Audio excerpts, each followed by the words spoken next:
Welcome back to Our Mindful Process. My name is Craig, and we will continue reading from Maintain, the second book in the series, A Human's Guide to Inner Compassion. Copyright 2025 by Craig A. Burns. These daily readings are part of the Our Mindful Process practice. And today is May the 15th. Do we know who we are? Do we have kindness for ourselves and beyond? Do we have compassion that starts with us and flows to others? Do we have confidence? The confidence we need?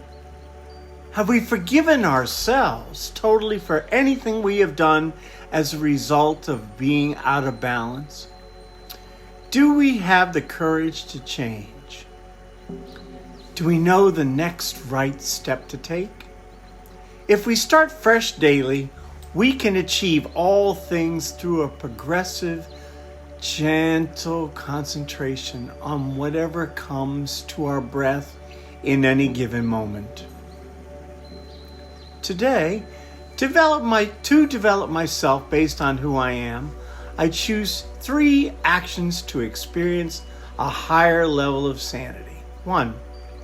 Situate my decision-making in the present moment by doing the following. My breath, and then adding my senses. Listening more clearly without judgment, and then seeing more distinctly the things I normally overlook. Number 2, slowing down to taste food and drink, taking time to smell the roses, being with feeling sensations in my body, practicing humility through forgiveness as I. Number 3, continue to be aware when my ego is too big. Continue to be aware when my ego is too small, and reviewing my thought process and become more aware of spacing out in my thoughts.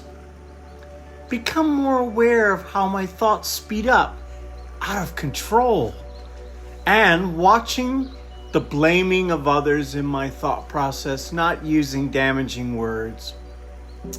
Today is not a good day for me. That's a compulsive thought. Who I am is still the same, but taking the next right step in the area of kindness or compassion has to start with me.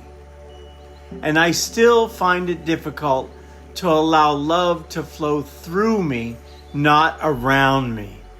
And when things go wrong, my first response is to abandon me and love what's in front of me. And this occurrence brings me to the humble reality of making unintentional errors. There is trash outside my apartment building.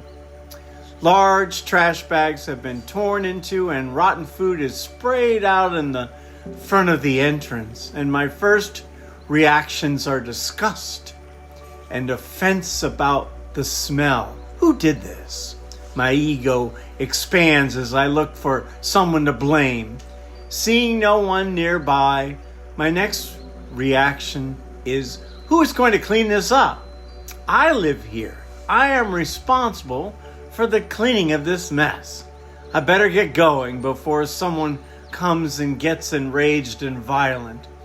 Here is an example of my ego being too small and of my thoughts speeding up and out of control to ease the pain. I go inside and sit on my meditation cushion. Why do I vacillate between blame and shame? How can I find balance in this situation?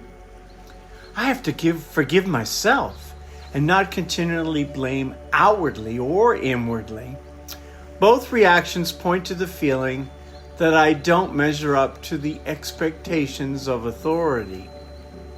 And the biggest thought fueling my lack of compassion is, I walk at such a disciplined level of practice that when I pause, I allow others to push me into thinking that they can hold me to a higher level of expectation. This thought only redirects my position to blame outwardly. To move past my thought-fueling dilemma and my lack of humility with an unbalanced ego, I focus on my breath and the present moment. And after a while, I fall asleep on the sofa. I need a nap to be kind to myself. I need the courage to just be quiet after concentrating on my practice of owning my own feelings and thoughts. Throughout this day, I am still the kind, compassionate, loving man I always am. And my spirit speaks to me and says, "This too shall pass." What are your thoughts about today's reading? What do you relate to? Write about that in your journal. As always, we appreciate you coming to practice with us. If you're interested in purchasing our book series, you can go to www.ourmindfulprocess.com. We also carry vinyl and embroidered t-shirts to support the marketing of our brand. If you're following us on our TikTok or YouTube channels, please feel free to like us and subscribe. And then share them with someone else. Mindfulness is a process that can change our lives. It is always my pleasure to be of service to my community, and I thank you. As a side note, if you're not sure of the process to practice, please go to January 1st on our channel and look at the first video on how the process of mindfulness works. From there, we read the reading for the day. For the first 35 days in the book series, it is on the instruction of mindfulness itself. And number 2, sit with this process in meditation, starting with 5 minutes and moving up to 40 minutes over 35 days, adding a minute a day. It's that simple. And number 3, at some point in time, please feel free to journal about your experience of the reading and the practice for that day. Have a mindful day, folks.